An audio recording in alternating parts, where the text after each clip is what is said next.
आत्मार्थ साधने के लिए, परमार्थ साधने के लिए आत्मसिद्धि शास्त्र में आत्मार्थी के लक्षण पर चर्चा चल रही थी।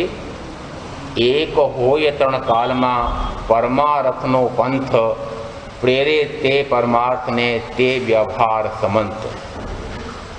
कि परमार्थ का मार्ग तो मात्र एक ही है और जो उस परमार्थ को प्रेरित करता है वही व्यवहार का मार्ग सम्यक है, अन्यथा नहीं है।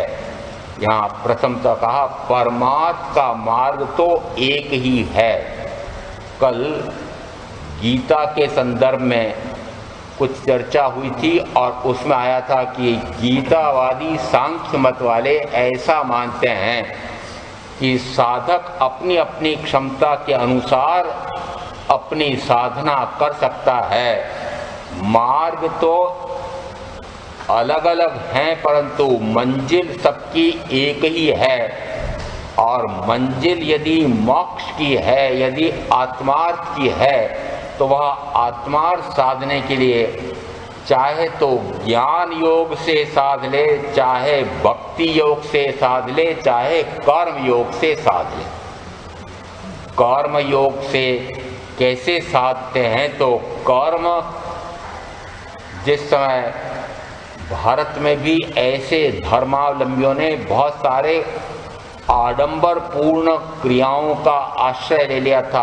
पूजा पाठ, क्रिया कांड, यज्ञ हवन, न जाने क्या क्या इस प्रकार के जब क्रिया कांड होने प्रारंभ हुए तब किसी ने कहा वस्तुतः कर्म ही पूजा है।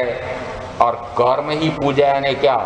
कि जो हम कार्य कर रहे हैं, जो हमें उस सर्वशक्तिमान ईश्वर ने, ऊपर वाले ने भूमिका दी है, उस भूमिका के अनुसार कार्य करना, यही उनकी पूजा है। किसकी पूजा? उस परमात्मा की पूजा। तो यहाँ परमात्मा को कोई ज्ञान के माध्यम से भी पा सकता है, परमात्मा तत्व को कोई भक्ति से भी पा सकता है और कोई कर्म योग से भी पा सकता है। तो यहाँ वो जो कर्म ही पूजा है, यदि ऐसा मानते हों ऊपर वाले की पूजा करो, तो पूजा कैसे करें कि जो उसने मुझे भूमिका दे रखी है, आपको भी तो दे रखी होगी, किसी को पुरुष की, किसी को स्त्री की, किसी को पति की, किसी को पत्नी की, किसी को पिता की, किसी को पुत्र की, कई प्रकार की भूमिकाएं दे करके आपको भी तो भेजा है उसने। भेजा है क्या? है? नहीं। फिर ये कर्म ही पूजा कहाँ से आ गया? ये कर्म ही पूजा कर्म कांडियों की अपेक्षा से आया है। और एक वाक्य आपके यहाँ भी प्रचलित है, जो जो परोपकारी संस्थाओं में कार्य करते हैं, परोपकार के कार्य में जी जान से लगे हुए हैं, वे कहते हैं भगवान महावीर ने भी ऐसा कहा था कि मेरा नाम स्मरण करने से, मेरी पूजा अर्चना करने से, मेरी स्तुति करने से, मेरी सेवा करने से तो इन दीन दुखियों की, मूक पशु पक्षियों की सेवा करो। परोपकारी संस्थाओं में जो जो लगे हैं मानते हैं क्या ऐसा? मेरी सेवा करने की अपेक्षा किनकी सेवा करो? दीन दुखियों की सेवा करो। बहुत जोर से बोले हैं, मैंने तो सुना ये सुनते नहीं हैं, परंतु ये तो बहुत जल्दी सुन रहे हैं। दीन दुखियों की सेवा करो। इन बच्चों की शिक्षा की पूरी व्यवस्था, जीवन खप गया परंतु अभी भी सुनाई तो देता नहीं है। मुझे कहते हैं महाराज वो डीडीए वाले मुझसे परेशान हो गए हैं, इतने पत्र लिखता हूँ, इतने पत्र लिखता हूँ कि परेशान हो गए हैं, इतनी बड़ी फाइल बन गई है, बोल तो सकता हूँ, लिख भी सकता हूँ, पर सुनता नहीं हूँ। तो फिर मैं सुनता नहीं हूँ तो क्या करता हूँ? परोपकारी संस्थाओं में कार्य करना, ये मूक पशु पक्षियों की सेवा में लगना और दीन दुखियों की, मनुष्यों की, असहायों की ऐसी व्यवस्था, शिक्षा की व्यवस्था करना, उनके उपचार की व्यवस्था करना। अरे महावीर की स्तुति कर रहे हो, उसके स्थान पर यह कार्य करो, ऐसा ही इनको भी कहा होगा। ये पूरे ब्रह्मांड के पालक कहलाते हैं। हाँ, विश्व के अंबर पता नहीं क्या नाम है इनका, विश्वंभर दयाल जी। दया ऐसी आती है इनको कि मैं यहाँ विद्यालय बना दूं, यहाँ विद्यालय बना दूं, ऐसा कर दूं, ऐसा कर दूं। ये तीर्थंकर महावीर की पंच परमेष्टि की स्तुति पूजा करने की अपेक्षा किनकी करो कि इनकी करो। क्या महावीर ने ऐसा कहा, कहीं आगम में आया है? कहाँ किसी गुरु ने कहा है? कहाँ आया है? वस्तुतः किसी भी आगम में ऐसा नहीं आया है। ये यदि पंच परमेष्टि की स्तुति है तो विशिष्ट धर्मानुराग है और अपेक्षा से वह संवर निर्जरा की ओर धकेलने वाला है। और यदि परोपकारी संस्थाओं में मूक पशु पक्षियों की सेवा में, दीन दुखी असहाय मनुष्यों की सेवा में लग रहे हैं, तो यहाँ एक तरफ तो अरिहंत सिद्ध परमात्मा ऐसे शुद्ध आत्माओं से साक्षात्कार, उनके गुणगान उन जैसा मैं हो जाऊं, मैं भी गायक स्वरूपी आत्मा हूं तो मात्र ज्ञाता दृष्टा ऐसा ही हो जाऊं। इसके स्थान पर मैं यदि ऐसे परोपकार के कार्य करूं तो घाटा। विश्वंभर दयाल जी को नहीं कहा है। सिद्धांत यह है कि लक्ष्य मेरा कौन सा है? लक्ष्य तो मेरा मात्र संवर निर्जरा करते हुए मोक्ष सद जाए, इसलिए किसी आगम में ऐसा लक्ष्य नहीं कराया है। यदि ऐसा कहीं आया भी हो तो किसी शास्त्रकार ने ऐसा कहा है। अब शास्त्रकार ने कहा है, वे शास्त्र, एक दिन मुझे किसी ने पूछा, हमारा सब शास्त्र अलग है, आगम अलग है। मैंने कहा 32 आगम होते हैं, उन 32 आगमों पर टीकाकारों ने टीकाएं लिखी है, वृत्तिकारों ने उन्हीं पर वृत्तियां लिखी है, भाष्यकारों ने भाष्य लिखे हैं, विवेचनकारों ने व्याख्याएं किए हैं, विवेचन किए हैं। उनसे एक नहीं 3200 ऐसे कहो कि सैकड़ों शास्त्र बने हुए हैं, और उन शास्त्रों में से किसी शास्त्र में इस प्रकार का उल्लेख आया हो तो उसे हम आगम प्रमाण नहीं कह सकते हैं। वस्तुतः वह सिद्धांत से नहीं मिलता है। क्यों? क्योंकि पंच परमेष्टि की स्तुति, पंच परमेष्टि के गुणगान आत्मा के स्मरण में वे सहायक हैं, आत्मा के स्वरूप में लीन होने के लिए वे निमित्त कारण हैं। इसलिए उनकी पूजा को छोड़ करके मैं दीन दुखियों की पूजा करूं, ऐसा नहीं आया है।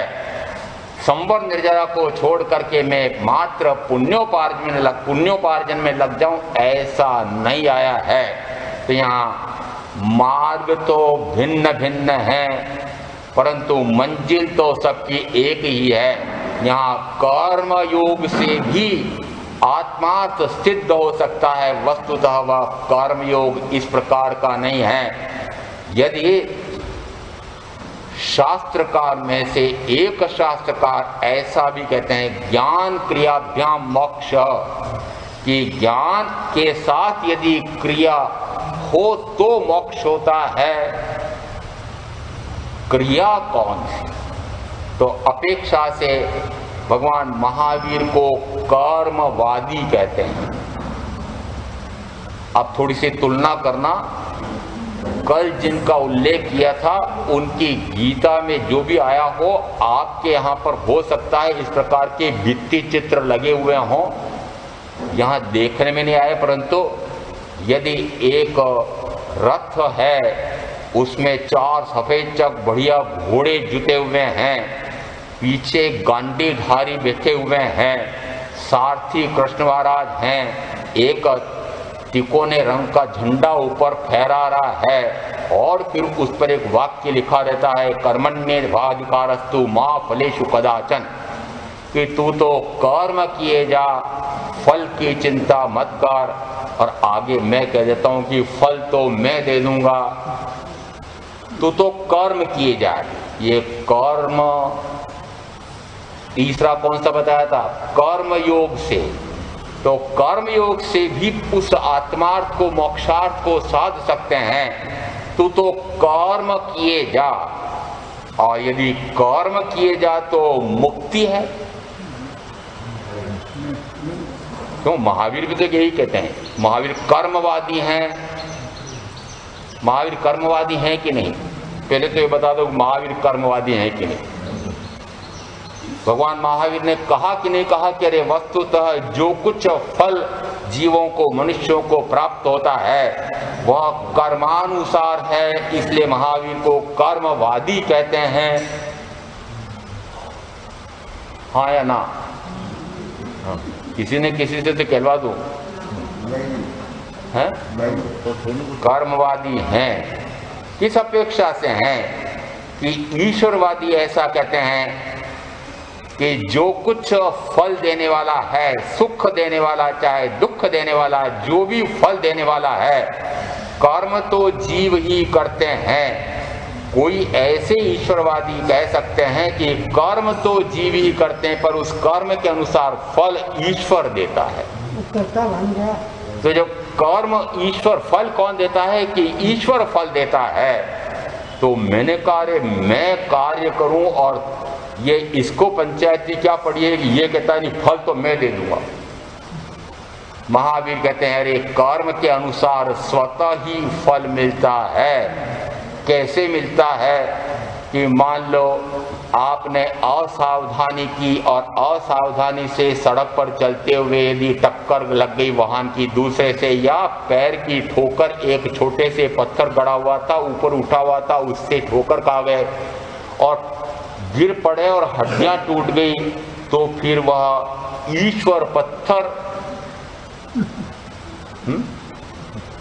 कण कण में भगवान किसने दिया? फल किसने दिया? कर्मों ने क्यों दिया? पत्थर ने दिया।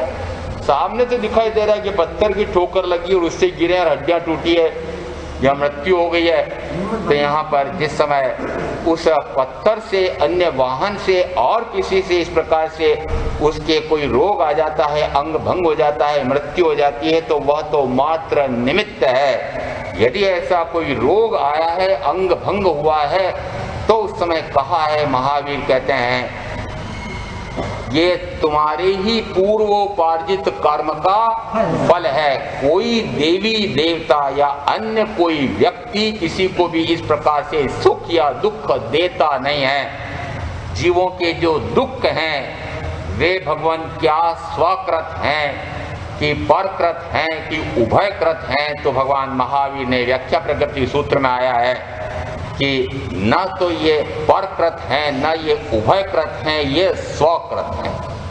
स्वकृत है ना, ये स्वयं ही करता है और स्वयं ही भोगता है। इसका अर्थ ये हुआ कि कोई अन्य देवी देवता, ब्रह्मा विष्णु महेश या और जो आपने जिन जिन देवी देवताओं की मान्यता कर रखी हो, कर रखी है कि नहीं? देवी देवताओं की मान्यता कर रखी है कि नहीं? कर रखी है। महावीर के अनुयायी नहीं है। देव मेरे अरिहंत इसको पक्का किया ही नहीं है। व्यवहार समेत का पहला बोल भी पक्का नहीं हुआ है। यदि देव मेरे अरिहंत है तो अन्य किसी देवी देवता की मान्यता करने वाला देव मेरे अरिहंत को पक्का नहीं किया है। पहला बोल ही पूरा नहीं हुआ है। कोई देवी देवता मेरे कर्म के फल को लेश मात्र भी परिवर्तित करने में सक्षम नहीं है। सूत्र प्रदान सूत्र में आया है, व्याख्या प्रगति सूत्र में आया है, उत्तराजन सूत्र में आया है। जो कुछ फल प्राप्त होता है वह कर्मानुसार प्राप्त होता है। और इसका अर्थ ये हुआ कि कर्म के अनुसार फल है, और कोई ईश्वर ऐसा नहीं है जो कहता है कि तू तो कर्म किए जा, मैं तो फल तो मैं दे दूंगा, तू कर्म की फल की चिंता मत कर, तू तो कर्म कर, कार्य कर। यहाँ सांसारिक अपेक्षा से यह सही हो सकता है, एक कूटनीतिज्ञ राजनीतिज्ञ की अपेक्षा से यह सही हो सकता है। क्योंकि ये कृष्ण महाराज कूटनीतिज्ञ है, वे राजनीतिज्ञ थे, इस कारण से इस प्रकार का वे उपदेश ऐसा आदेश देते हैं तो वह किसी अपेक्षा से, सांसारिक अपेक्षा से, राजनीति अपेक्षा से, नीति अपेक्षा से सही हो सकता है, परंतु महावीर का अध्यात्म कहता है कि नहीं।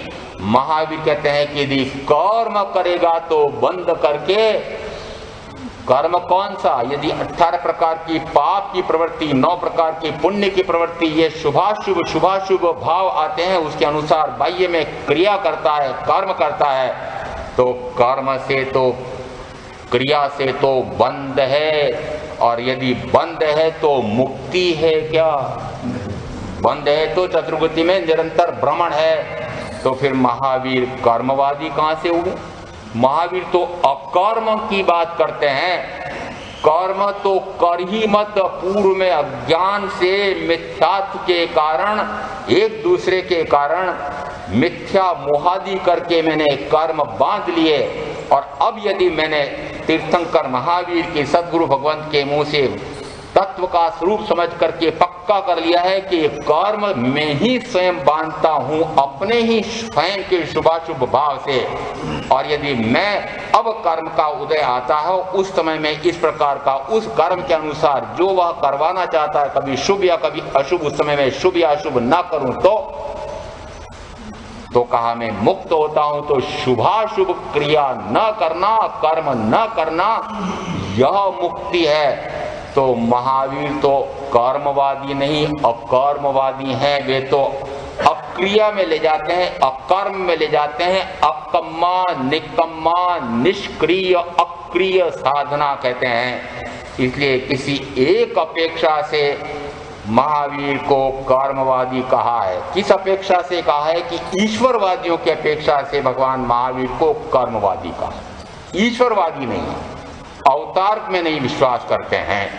तो महावीर ईश्वरवाद को नहीं मानते हैं, अवतारवाद को नहीं मानते हैं। आप अवतारवाद को मानते हैं कि नहीं? नहीं मानते। अहिंसा के अवतार तीर्थंकर महावीर की जय हो लिखते, आप क्या नहीं लिखा होगा? अहिंसा के अवतार। और फिर आज्ञा स्तवन है, वह तो पाप मिटाने आया था। पाप मिटाने कौन आता है? जो सर्वशक्तिमान ईश्वर है। जिस समय संसार में पाप की बहुत वृद्धि हो जाती है, राक्षसी वृत्तियां, पाश्विक प्रवृत्तियां हावी हो जाती है, तो कभी राम का अवतार लेकर के, कभी कृष्ण का अवतार लेकर के, कितने अवतार ले लेकर के वो वापस आकर के पाप मिटाने आता है। तो मेरे भी महावीर आए थे, आपके स्तवन में तो ऐसे आए, पाप मिटाने आया था।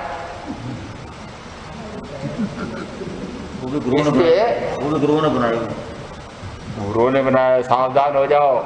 यह अवतारवाद को पुष्ट करता है और महावीर अवतारवाद को नहीं मानते हैं। वे अवतरित हुए शब्द भी सही नहीं है। वस्तुतः वे तो जन्म लेते हैं। मनुष्य का भाव लेना अर्थ हुआ कि मनुष्य के भाव में जन्म लेते हैं। एक सामान्य मनुष्य के रूप में जन्म है, अवतरण नहीं है। दूसरा, वे अपने पापों को काटने के लिए, अपने कर्मों को काटने के लिए आए हैं मनुष्य भाव में। जो आया है वे नहीं। अपना भी सोचो, ये मनुष्य भाव मुझे किस लिए मिला है? कि मात्र जो मैंने पूर्व में कर्म बांध रखे हैं, वे सारे कर्म काट करके मुक्त होकर के चला जाऊं, ऐसा मनुष्य भाव लेकर के वे आए थे। तो वे अपने कर्म काटने के लिए आए थे, आपको तिराने, वो अर्जुन माली को तिराने और चंदनमाला को तिराने और उनको मुक्त करने और ऐसा सुदर्शन को करने और सूली की सेज बनाने के लिए नहीं आए थे। तो यहाँ न तो भगवान महावीर ईश्वरवाद को मानते हैं, न अवतारवाद को मानते हैं। यहाँ अन्य मतों में ये भिन्न भिन्न मार्ग से आत्मार्थ सिद्ध हो सकता है, ऐसा कहा जाता हो, उससे भ्रमित नहीं होना चाहिए। क्यों? क्योंकि भगवान महावीर कहते हैं, एक हो ये तृण कालमा परमारथनो पंथ। परमार्थ में जो मार्ग है, मोक्ष का जो मार्ग है, उत्तरायण सूत्र में 28वें अध्ययन में कहा है, ज्ञान दर्शन चारित्र तप रूप मोक्ष मार्ग है। यदि थोड़ी सी व्याकरण ध्यान में आती हो मैं बोलता हूं है और अब बोल रहा हूं हैं, कुछ अंतर लग रहा है? क्या अंतर हुआ? ज्ञान मोक्ष का मार्ग है, दर्शन मोक्ष का मार्ग है, चारित्र मोक्ष का मार्ग है, तप मोक्ष का मार्ग है। ये चारों मोक्ष के मार्ग हैं मिथ्या। ये चारों मोक्ष के मार्ग नहीं है, इन चारों से मिल करके मोक्ष का मार्ग बनता है। सम्यक ज्ञान दर्शन चारित्राणि मोक्ष मार्ग। तत्वार्थ सूत्रकार ने भी जो सूत्र दिया है उसमें भी एक वचन आया है और उत्तराध्ययन में भी एक वचन आया है। इसका अर्थ हुआ कि मार्ग तो एक ही है, मार्ग तो एक ही है। मोक्ष यदि मंजिल एक है तो मार्ग अनेक नहीं हो सकते हैं, मार्ग भी एक ही है। संसार के मार्ग तो बहुत हैं। इसमें यदि आपको चतुर्गति रूप संसार में जाना हो तो उसके तो अनंत मार्ग हैं, परंतु मोक्ष का मार्ग तो एक ही है। यदि आपको भटकना हो तो 4 गतियां हैं, 84 लाख जीव योनियां हैं, 24 दंडक हैं और उसके लिए कितने शुभाशुभ भाव हो सकते हैं कि एक एक समय में होने वाले एक एक भाव की गिनती करें तो भूत वर्तमान भविष्य के सारे भाव शुभाशुभ भावों को मिला लें तो अनंत भाव होते हैं। उसके कारण से अनंत कर्म होते हैं, उसके कारण से अनंत जन्म मरण होते हैं। तो इसका कारण से संसार का मार्ग तो अनंत रूप हो गया, परंतु मोक्ष का मार्ग, परमार्थ का मार्ग, आत्मार्थ, यह तो मात्र एक ही प्रकार का हो सकता है, 2, 3, 4 प्रकार के नहीं है। ऐसा मत मान लेना कि यदि जो कुशाग्र बुद्धि है, तीक्ष्ण बुद्धि है, यदि वह प्रतिभावान है तो वह ज्ञान वैशिष्ट से मुक्त हो जाएगा, ऐसा नहीं है। यदि उसकी श्रद्धा प्रगाढ़ है, यदि उसे ज्ञान तो नहीं है, ज्ञान चढ़ता नहीं है, ज्ञानावरणी कर्म बहुत तीव्र है, इस कारण से वह दर्शनावरणी कर्म, दर्शन मोहनी कर्म का क्षयक्षम करके अवगाढ़ श्रद्धा कर लेता है। देव मेरे अरियंत, गुरु मेरे निर्ग्रंथ, धर्म मेरा केवली प्ररूपित। जो नव तत्व तीर्थंकर महावीर ने फरमाया है, जैसा इनका स्वरूप फरमाया है वैसा ही स्वरूप है, ऐसी गाढ़ श्रद्धा है। यदि गाढ़ श्रद्धा है तो दर्शन मजबूत हो गया है, तो मुक्ति तब भी नहीं है, तब भी नहीं है। क्यों? क्योंकि जैसी श्रद्धा हुई है वैसा ही ज्ञान भी होना चाहिए।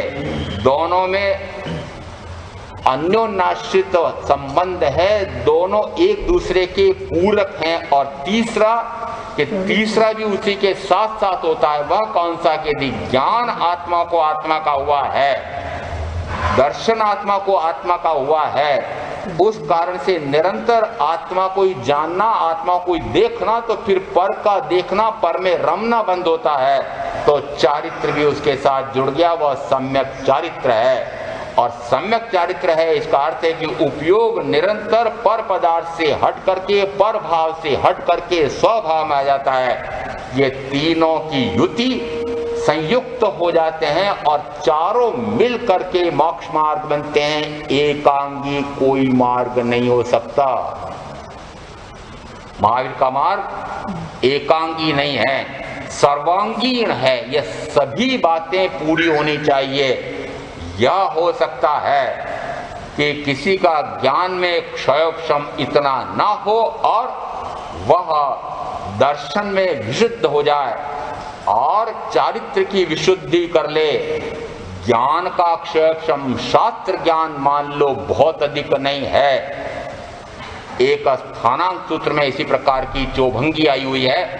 4 एक स्थानांक में आया है, ज्ञान तो हो परंतु दर्शन ना हो, क्रिया ना हो। तो वहां पर ज्ञान हो पर क्रिया ना हो। वहां चूंकि ज्ञान और दर्शन दोनों को एक साथ माना है, इसलिए वहां ज्ञान हो पर क्रिया ना हो, क्रिया हो पर ज्ञान ना हो, ज्ञान भी हो और क्रिया भी हो, और न ज्ञान है न क्रिया है, ऐसी चौभंगी आई है। उसमें ज्ञान का अर्थ होता है आत्मा को आत्मा का ज्ञान होना। यहाँ शास्त्र ज्ञान से संबंध नहीं गिनना।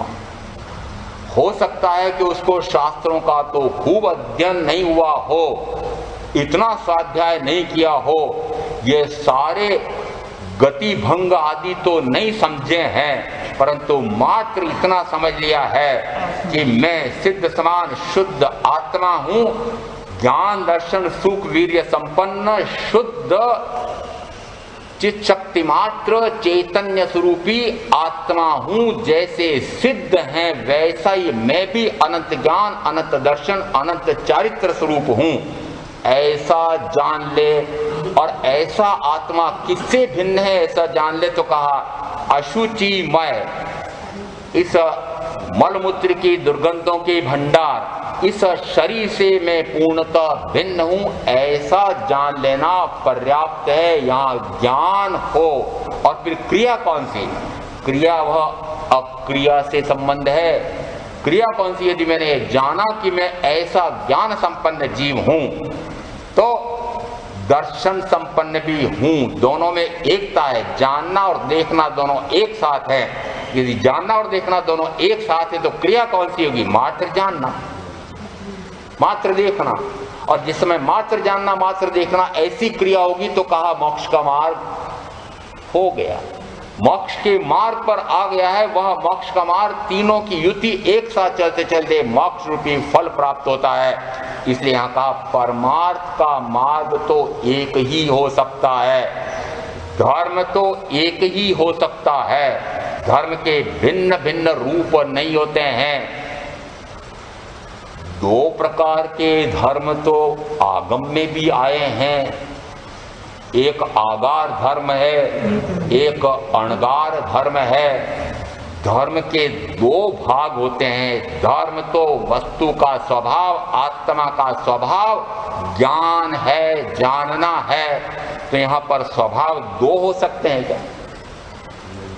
स्वभाव तो एक ही होगा। कौन सा? मात्र जानना जानना जानना। मित्र ज्ञायक स्वरूपी आत्मा हूं, ऐसा मेरा स्वभाव है, ऐसा मेरा धर्म है। वत्तु सहाओ धम्मो खमादि भावो दस वियो धम्मो रहणतम च धम्मो जीवाणम रक्षणम धम्मो। वहां पर धर्म के जो भिन्न भिन्न रूप आए हैं उसमें से प्रथम कहा कि वत्तु सहाओ धम्मो, वस्तु का जो स्वभाव है वो उसका धर्म है। अग्नि में जो उष्णता है वह उष्णता उसका धर्म है, स्वभाव है, स्वरूप है। पानी में जो शीतलता है वह उसका स्वरूप है, वह स्वभाव है। आत्मा का जो ज्ञान गुण है वह उसका स्वरूप है, वह स्वभाव है। मात्र ज्ञाता भाव यह उसका स्वरूप है, वह स्वभाव है। वह करना नहीं पड़ता है, वह होता है। और जिस समय होता है तो फिर उसमें क्रिया नहीं है। होना और करना ये दोनों पूर्णतः भिन्न है। इस अपेक्षा से यदि उसको ज्ञान हुआ है तो क्रिया कौन सी होगी? कि मात्र जानना जानना जानना तो व्यवहार नय से उसको क्रिया का है, निश्चय नय से वह अक्रिया है, मात्र होना हो रहा है। और इस अपेक्षा से ज्ञान दर्शन चारित्र सामान्यतः तीनों की युति कही गई है, परंतु उत्तराजन सूत्रकार की अपेक्षा से तप की विशिष्ट महत्ता होने के कारण से उसको चौथा रूप और दिया है। वैसे चारित्र में संयम और तप दोनों का समावेश हो जाता है। और सूत्रकार ने बाद में 35वीं गाथा में दोनों को इसमें अलग अलग भी किया है। और इस अपेक्षा से चाहे आगार धर्म अणगार धर्म व्यवहार नय से दो कहे जाते हैं। आगार यानी अपवाद के साथ धर्म ध्यान करने वाले। जिस समय आप प्रत्याख्यान लेते हैं उस समय कितने छूटे रखते हैं? रखते हैं कि नहीं? जिस समय संयमी 5 महाव्रत ग्रहण करता है, कोई अहिंसा का महाव्रत लेता है, उस समय कोई छूट रखी थी? 3 करण 3 योग से किसी भी जीव की हिंसा विराधना नहीं करूंगा, छूट है ही नहीं। 5 महाव्रतों में कहीं छूट नहीं है। जिस समय छठा व्रत कहा जाता है कि रात्रि भोजन का त्याग, आप भी बहुत सारे रात्रि भोजन का त्याग करते हैं, मान लो पूरे जीवन का नहीं किया हो सकता है किसी ने सावन भादो किया हो सकता है पूरे 5 महीने वर्षावास में किया हो, परंतु फिर भी छूट रखी कि नहीं? बाहर गांव की और समारोह की, बोलो ना महामंत्री जी, कौन सा समारोह? प्रीति भोज में जाना पड़ जाए तो मेरे 5 रात की 4 रात की 1 महीने में छूट है, आगार। घर में तो सामान्य भोजन होता है, वहां तो पक्का रखा कि वहां तो मैं रात्रि भोजन नहीं करूंगा। अब जिस समय माल मलिदा खाने जाना हो उस समय रखूंगा, उस समय तो मेरे छूट है, रात में खाऊंगा। और रात में कब तक खाऊंगा? हाँ, अंग्रेजी वर्ष के अंग्रेजी कैलेंडर के अनुसार रात्रि दिन पूरा होता है रात की 12 बजे, फिर 12 बजने के बाद दूसरा दिन लगता है। तो आपके अनुसार कैसा हुआ वो कि 12 बजे तक तो खा ही सकता हूं। इसको कहते हैं आगार धर्म। दूसरी अपेक्षा से कहा आगार यानी जो घर बार परिवार में रहता है उसको कहा आगार धर्म का अनुयायी। अणगार का अर्थ होता है जिसके कोई भी छूट अपवाद नहीं है, 3 करण 3 योग से ब्रह्मचर्य का महाव्रत लेते हैं और उसके साथ उसको और गाढ़ करने के लिए, छूट नहीं और पक्का करने के लिए क्या कहा कि 9 वार से तो फिर उसका पक्का पालन करे, 9 वार और रखिए, वो छूट नहीं है और पक्का किया है। आपके जो त्याग पचकान होते हैं वो कच्चे हैं कि पक्के हैं? कच्चे हैं, इसे कहते हैं आगार धर्म। यहाँ वस्तुतः यह व्यवहार नय से बाह्य अपेक्षा से ऐसा कहा जाता है कि ये 2 प्रकार के धर्म हैं। धर्म तो एक ही है, मार्ग तो एक ही है। आपके मंगल पाठ में जरा देखना, वहां इन चारों के लिए जहां जहां पर भी धर्म आया है ये धर्म मंगलमय है, यह धर्म उत्तम है और मैं ऐसे केवली प्रज्ञप्त धर्म का शरण लेता हूं। तो यहाँ तीनों स्थानों पर वहां धर्म एक वचन आया है। धर्म 2 रूप में नहीं होता है। मार्ग तो मोक्ष का एक ही है, ज्ञान दर्शन चारित्र ऐसे तीनों की युति रूप मोक्ष का मार्ग है। जो आगार धर्म कहते हैं उसमें वह धीरे चल रहा है या चल रहा है या तेज चल रहा है। तो धीरे चल रहा है उसे चौथा गुण स्थानवर्ती कहा जा सकता है। यदि तेज चल रहा है तो 5वां गुण स्थानवर्ती कहा जा सकता है और यदि दौड़ रहा है तो 6ठा 7वां गुण स्थानवर्ती है। रास्ते अलग अलग, मार्ग अलग अलग हैं, मार्ग तो वही है, मार्ग तो वही है, पर कोई धीरे चल रहा है, कोई तेज चल रहा है, कोई दौड़ लगा रहा है। मार्ग एक ही है, मोक्ष का मार्ग तो एक ही है। एक हो ये तृण काल मा परमारत्नो पंत प्रेरे ते परमार्थ ने ते व्यवहार समंत। यहाँ जिस समय ऐसा कहा जाता है कि मैं तो सिद्ध समान शुद्ध आत्मा हूं, अब सिद्ध समान आत्मा हूं ऐसा यदि कहा तो यह परमार्थ से तत्वतः सत्यतः वस्तुतः तथ्यतः मैं शुद्ध आत्मा हूं, निर्मल हूं, निर्विकारी हूं, निर्विकल्प हूं, ऐसा मेरा वस्तुतः स्वरूप है। वस्तुतः मैं अमूर्त हूं, वस्तुतः सत्यतः मैं अरूपी हूं। ये सारे किस अपेक्षा से कहे जाते हैं? अपेक्षा, नय। इस अपेक्षा से, कौन से नय से? परमार्थ नय से, शुद्ध नय से, निश्चय नय से। ये ऐसा मेरा स्वरूप वस्तुतः है और ऐसा स्वरूप मेरा परमार्थ से त्रैकालिक स्वरूप है। त्रिकाल शुद्ध, परिपूर्ण शुद्ध।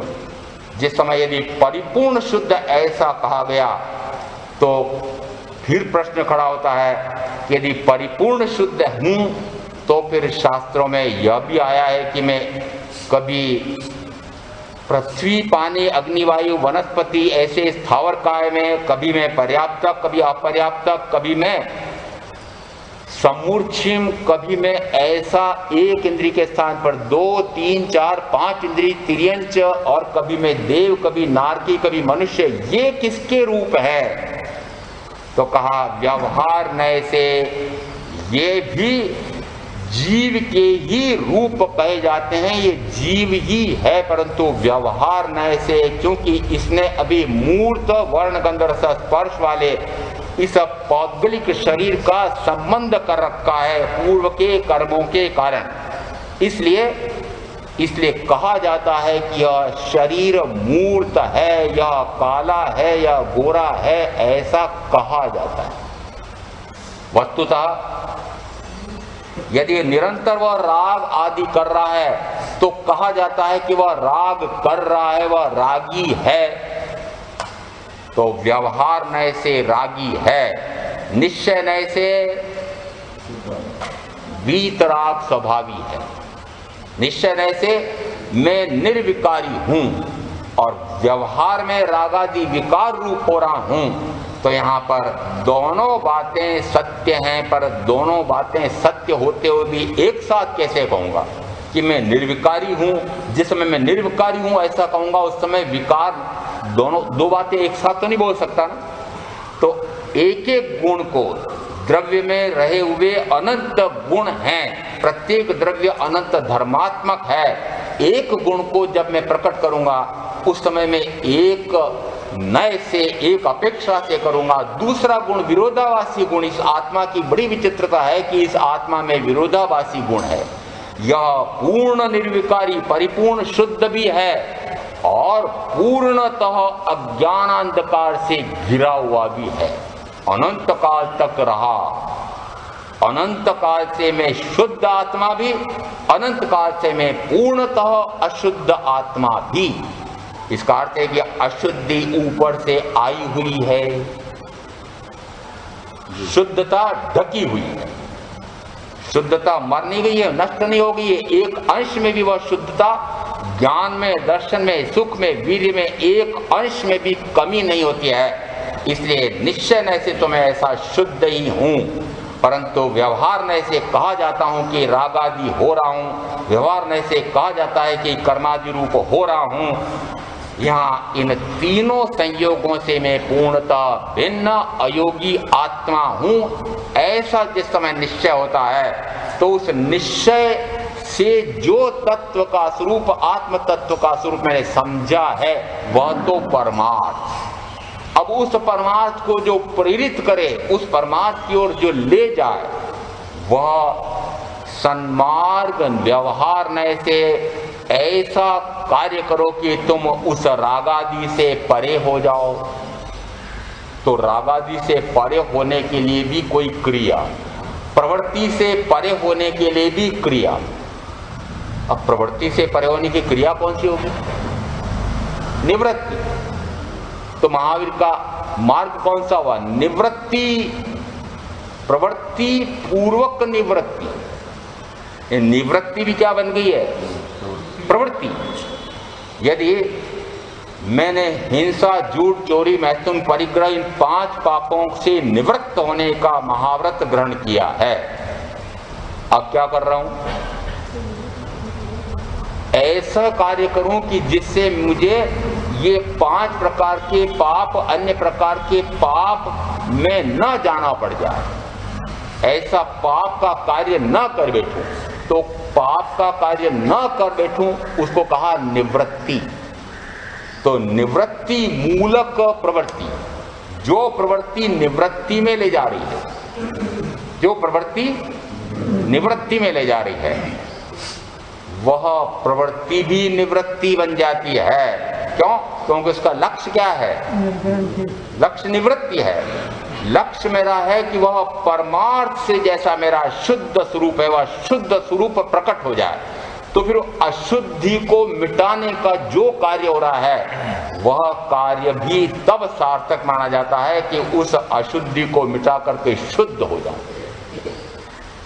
तो कहा ते व्यवहार समंत, वह व्यवहार कौन सा कि जो बाह्य में हम व्यवहार कर रहे हैं वह आपका सांसारिक पारिवारिक व्यवहार नहीं। कौन सा व्यवहार?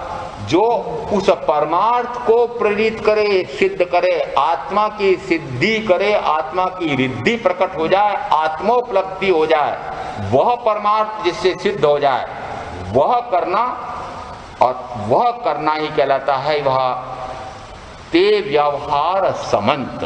जो उस प्रकार की व्यावहारिक क्रिया हो रही है तो वो व्यावहारिक क्रिया वस्तुतः अक्रिया में जाकर के फिर वह शुद्ध होता है, और वही व्यवहार समंत सम्यक कहा जाता है। एक हो यत्रण कालमा परमारथनोपंत प्रेरे ते परमार्थ ने ते व्यवहार समंत।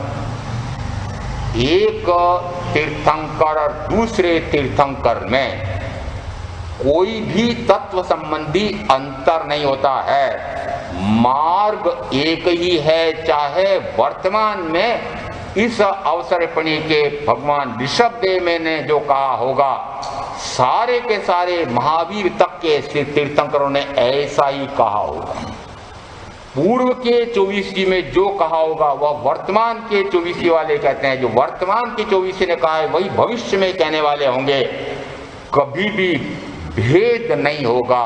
और आगे और सुन लेना, यदि भगवान महावीर के अनुयायियों में भिन्न भिन्न प्रकार के व्यवहार में जो संप्रदाय हैं, वे संप्रदाय मात्र व्यवहार अपेक्षा से, बाह्य अपेक्षा से, उपासना पद्धति की अपेक्षा से, लिंग और वेश की अपेक्षा से, आचार मर्यादाओं की अपेक्षा से भिन्न भिन्न हो सकती हैं, परंतु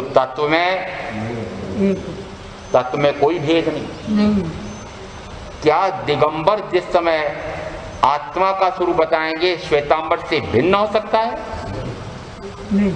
क्या जिस समय श्वेतांबर आत्मा का स्वरूप बताएंगे उस समय दिगंबर से भिन्न हो सकता है कि नहीं? तत्व में, तत्व का अर्थ है कि देव गुरु धर्म का स्वरूप, 6 द्रव्यों का स्वरूप, 9 तत्व का स्वरूप, ज्ञान दर्शन चारित्र का स्वरूप, ये जो मूलभूत तत्व हैं उसमें कहीं भी भेद नहीं है। किसी भी आगम को उठा लेना, किसी भी संप्रदाय को, भेद कहां पड़ रहा है? भेद मात्र बाह्य में पड़ रहा है। और वो बाह्य का भेद मात्र व्यवहार नय से है। वो व्यवहार नय से यदि उस मूलभूत आत्म तत्व को, शुद्ध तत्व को प्रकट करने में सहायक है तो फिर वह संप्रदाय अपेक्षा से जो भिन्नता है वह सही है, अन्यथा वह सम्यक नहीं है। जिस समय भगवान पार्श्वनाथ ने चातुर्याम धर्म, बीच के 22 तीर्थंकरों के समय चातुर्याम धर्म था। चातुर्याम धर्म का अर्थ होता है 4 ही महाव्रत दिए जाते हैं, उसमें चौथा जो अपरिग्रह महाव्रत होता है उसमें परिग्रह में स्त्री भी सम्मिलित हो गई। यदि उसको कहा कि तुमको मन से, वचन से, काया से करना, कराना, अनुमोदन करना, ये परिग्रह के संबंध में 3 करण 3 योग से अब जीवन भर के लिए तुम्हारा त्याग है, त्याग कर दिया, जीवन भर के लिए इस प्रकार का महाव्रत ले लिया। अब वह यदि 5वें आरे का मैं तर्क करूंगा, भगवान आपने कहा कि परिग्रह का परिमाण करना, लेश मात्र भी परिग्रह नहीं रखना, आपके परिवार और मेरे लिए लेश मात्र भी परिग्रह नहीं रखना, तो परिग्रह तो चलत संपदा का कहा जाता है। बहनों के पक्ष की बात कर रहा हूं। क्या ये जीती जागती स्त्री ये कोई संपत्ति है कि इसका परिग्रह, इसमें परिग्रह का महाव्रत लिया है तो उसमें परिग्रह में स्त्री तो नहीं आती है। स्त्री तो जीता जागता व्यक्ति है, मनुष्य है, वह परिग्रह में कैसा आएगा?